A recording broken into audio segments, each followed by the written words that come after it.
आज की प्रेरणादायक कहानी है हाथी और 6 अंधे व्यक्ति। इससे आपको नैतिक शिक्षा जरूर मिलेगी, तो अंत तक हमारे साथ बने रहिए। बहुत समय पहले की बात है। एक गांव में 6 अंधे आदमी रहते थे। उन्होंने कभी कुछ देखा नहीं था, लेकिन दुनिया के बारे में सुन सुनकर अपनी समझ बना ली थी। एक दिन गांव में खबर फैली कि एक हाथी आया है। यह सुनकर उन अंधे आदमियों में उत्सुकता बढ़ गई, क्योंकि उन्होंने हाथी के बारे में बहुत सुना था, पर कभी उसे छूकर महसूस नहीं किया था।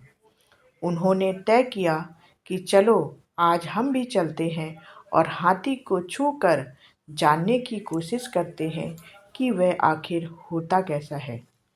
जब वे वहां पहुंचे जहां हाथी खड़ा था, तो सबने बारी बारी से हाथी को छूना शुरू किया।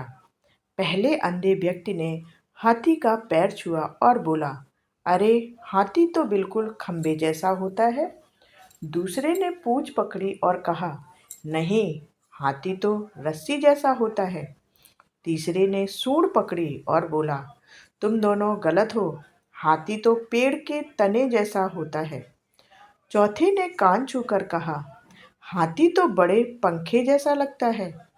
पांचवें व्यक्ति ने हाथी का पेट छुआ और कहा, मुझे तो हाथी दीवार जैसा चौड़ा लगता है। और छठे व्यक्ति ने हाथी के दांत को छूकर कहा, नहीं, तुम सब गलत हो, हाथी तो कठोर नली जैसा होता है।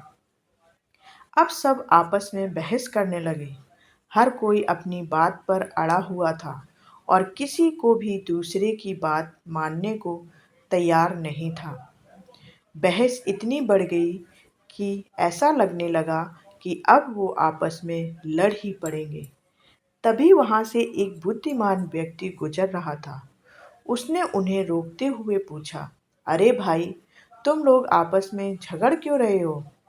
उन अंधे आदमियों ने कहा, हम यह तय नहीं कर पा रहे हैं कि हाथी आखिरकार दिखता कैसे है, क्योंकि हम सबने उसे छूकर महसूस किया है, लेकिन हर किसी को कुछ अलग सा लगा। वह बुद्धिमान व्यक्ति मुस्कुराया और बोला, देखो, तुम सब अपनी अपनी जगह सही हो, क्योंकि तुम सबने हाथी के अलग अलग हिस्सों को छुआ है।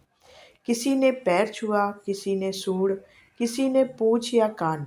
इसलिए हर किसी को हाथी अलग रूप में महसूस हुआ। लेकिन सच्चाई यह है कि हाथी इन सब का मिला जुला रूप है।